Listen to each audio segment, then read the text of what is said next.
So we're going to do things a little bit different today. We're going to start a new series. We're going to air one time a week.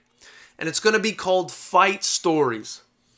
And I think you guys are going to find it interesting and entertaining. Just, switch things up a little bit. We'll do it once a week. And it's going to be stories from yours truly. I'm going to give you guys, basically my experiences in the fight game, dealing with fighters and promoters and the commission and so on and so forth. And I think you guys will find it really interesting. I mean, it's a bit of an inside look at things that people don't realize happen and don't sing. And the first one I want to start it out with is I'm going to entitle this story The Divine Knockout. And you're going to know why I'm calling it that when we get through the story. But that's what it's going to be called. The Divine Knockout. Fight Stories. All right, so here it goes. So as you guys know, I was a promoter starting at the end of 2017, basically beginning of 2018. Did MMA for about a year, promoting it, and then switched over to striking, which was my first love. In that time doing MMA, of course, I got to know a lot of fighters as well, a lot that I brought back to the striking world to compete for us, and a lot of really good strikers and really good kids. So in February of 2019, I did my first striking show. It was mixed rules. It was Muay Thai and kickboxing. I saw there was a lot of confusion with the fighters and with the officials and everyone else with regards to the rule set. So after that show, I decided, you know what? I'm getting rid of Muay Thai. I'm just going to do kickboxing. That's my first love. It's striking, purified and distilled. There's no clinch. There's no grappling. It's basically boxing with knees and kicks. That's what I'm doing. I love it. Fine. So I agreed to do that. At that first event, there was a kid named Keita Amura.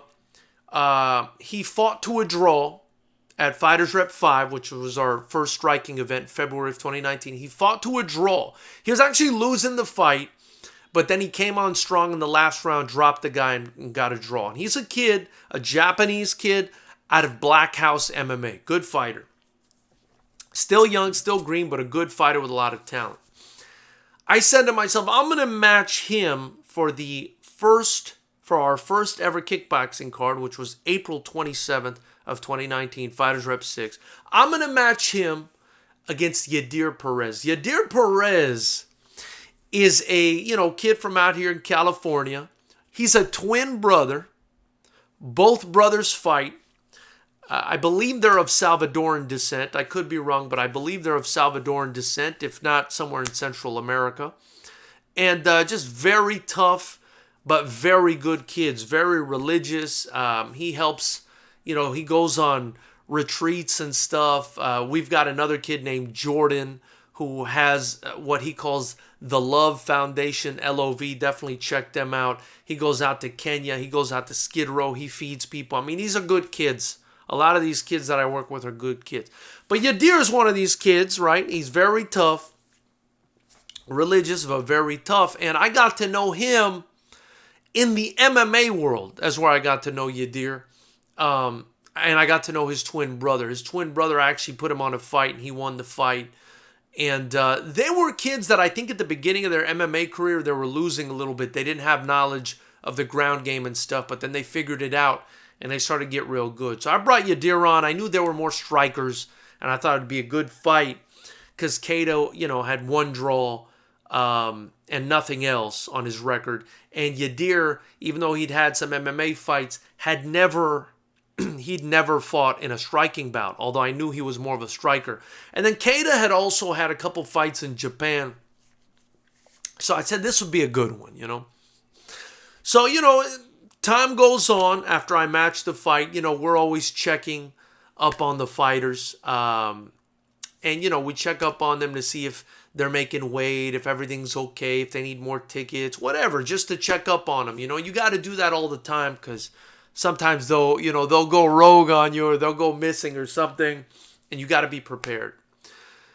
So anyway, everything's going well. I get up the morning of weigh-in. I believe it's April 26th, 2019, because FightersRep 6 was April 27th. I get up. It's a Friday. I'm about to head to the hotel, and Yadir calls me and tells me, George, I don't know if I want this fight anymore. I said, Yadir, what's going on? He tells me, George, and again, remember, he's a very religious kid, very good kid too. George, I had a close friend of the family die. We're devastated. I just don't feel right. I just don't feel right about this fight. I said, Yadir, I understand what you're feeling, man. I'm not going to force you to fight if you can't fight. I know this game is very mental.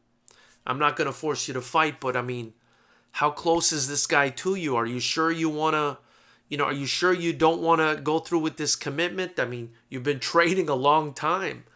Keita's been training a long time. A lot of people bought tickets to watch you guys fight. Are you sure you don't want to do this? I mean, you would have wasted several weeks of your life training. So he tells me, essentially that, I don't know how I'm feeling. He was a close friend. I'm just all over the place. I said, look, Yadir, I'm not going to be mad at you if you decide you don't want to fight. There are several fights on the card, which was true. But I want you to think about the importance of the commitment. Maybe this is a fight you could dedicate to him. However you want to do this, I'm fine with it. If you decide you can't handle it, that's fine. If you want to handle it, that's fine. Give yourself a couple hours to process and then call me with a decision. And he said, okay, that sounds good. I said, all right, fine. So I believe I'm headed to the weigh-ins, or I'm about to head to the weigh-ins a couple hours later. He calls me. And, I'm just paraphrasing. I mean, I can't remember word for word what happened. But he calls me and says, you know what, George, I thought about it. I like what you said about commitment, sticking to your commitment, and I'm going to follow through with the fight. I said, Yadir, are you sure? I mean, I want you to be doing this out of your own volition. Are you sure you want to do this? I totally understand if you don't want to do this. Of course, we'd love to have you, but it's up to you. He says, I'm doing it. Fight's on. I said, okay, fight's on. Let's do it. So, right there, you had a kid who lost someone who was obviously important to him and say to himself, I've got two choices here. Either I mourn and I pull out of this commitment, or I move forward and I do it for my guy and I do it for his people.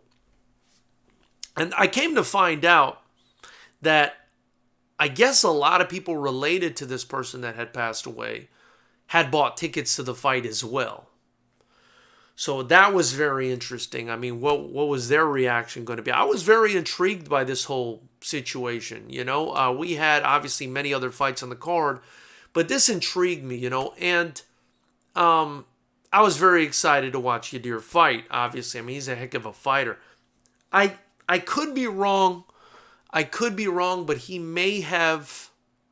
I think he may have fought for us again afterwards, not before that. So that may have been his first fight in striking for us. So anyway, we go to weigh-ins, we do weigh-ins, everything's all set. Yadir's there, he's ready to go. I ask him at weigh-ins, you good? Everything's good? He says, I'm good, man. I'm just going to do it. I said, man, good stuff. I appreciate you doing that. Your fans that have come and bought tickets to come watch you, I'm sure they appreciate it. I'm sure Keita appreciates it. He's been training his ass off. He doesn't want to lose the fight. And, I think it'll work out for you, man. I think it'll work out for you. I mean, you don't want to have spent all that time training for naught, But I respect what you're doing. It takes a lot of heart. So anyway, day of the fight. The day of the fight is the following day. It's Saturday. And I believe it's one of the first fights on the card. I mean, it could be either the first, between 1 and 3. I don't remember now off the top of my head. But one of the first fights on the card. And the reason I'm talking about this fight today, right, is because we actually posted it on our Instagram. So you can watch it on our Instagram. It's also on our YouTube or whatever. But we posted it today on our Instagram. So Yadir, right, he's in there. Keita's in there. it's about to go down. I'm saying to myself, this is going to be a fun fight. It's two 125ers. They're smaller guys, but lightning fast, very strong kids, very skilled kids considering the amount of experience they have. The bell rings. They come out. Couple seconds of feeling out. And this has become sort of Yadir's MO in fights, right? Couple seconds of feeling out. He sees an opening and he bum rushes Keita. Just bum rushes him. Just throwing left, right, high kick, left, right. It's such a, aggressive, berserker style blitz that Keita, who's very calm and probably was a bit too calm in this fight, shout out to him, he's a good fighter, was calmly backing up. He was seemingly kind of overwhelmed, calmly backing straight up into the ropes. It's always a bad idea to kind of back straight up into the ropes, but it was his reaction because, he's just getting rushed by Yadir Perez at this point. Yadir is just swinging for the fences. Swinging for the fences, and I think by the time that Keita realizes that this guy's swinging on me full stop with both hands, just trying to take my head off, it's too late. Yadir, I believe it's a right hand, lands a clean right hand. The first couple shots hit Keita, but then he lands that clean right hand and clips him. And you see, that's it. The conscious just leaves the body. Keita gets hit. The body starts to go limp. And because he's backed up into the ropes, his body goes up against the rope, so it looks like he's still standing of his own volition, but he's not. And Yadir is still going off and lands, I would say, 2 or 3 more shots flush on a guy who's already unconscious on the ropes. And I'm talking, this is a brutal knockout at about 13 seconds, I believe it was. I think he finished the fight in 13 seconds. He just, caught Keita a little bit cold. And it is what it is. It can happen to anybody. I got respect for both kids big time. Definitely for Keita as well. Got back up, after the KO or whatever. But Yadir just absolutely swarmed him. Landed beautiful, beautiful shots. Again, you can see it on our Instagram right now. It's the last thing posted at FightersRep. Knocks him out and then rushes back to his corner, pounds his chest, and then points at the sky like this, And, when I tell you the contingent of fans that came to see Yadir Perez went berserk, these people were just absolutely losing their minds. And you know what? I kind of was tingling as well, because for him to have, gone through what he went through in training, and then to lose a close friend, and to decide to stick to his commitment and go forward and win the fight in that sort of devastating fashion within 13 seconds against a very good fighter, and have all those people that were related to the friend that had passed away in the audience just absolutely lose it. I don't think, as odd as it may sound, I don't think he could have made a better decision or done something better in honor of his friend. And so that's why I'm calling this the divine KO, because I just felt like that was just a special moment. I felt bad for Keita. I never want to see guys get beat that fast and that quickly, but it is something that happens in the fight game, right? If somebody just catches you with a shot you don't see or surprises you, that could happen. And just, a story that really, it made me feel good for Yadir Perez. And something I wanted to share with you guys. Maybe we get him on the show at some point. He can share his version of events. I'd be excited to hear what he says.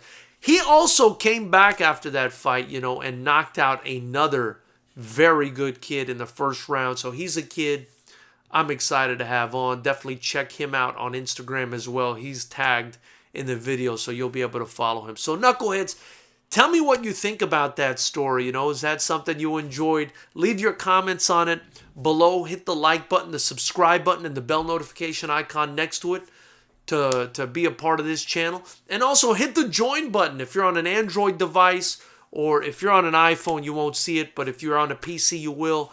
The join button allows you to join the channel for just $5 a month. You'll get access to our live pay-per-view fights. You'll get shout-outs on the channel. You'll get an emblem to let people know you're an official Knucklehead. Discounts on our merchandise. And you'll get to be part of our meeting on the first of every month where we discuss the progress of the promotion. So I hope you guys like that story, man. I look forward to hearing what you guys have to say. I really thought it was a special story. And, oh, man, there's just so many more I'm excited to share with you guys. We'll talk soon.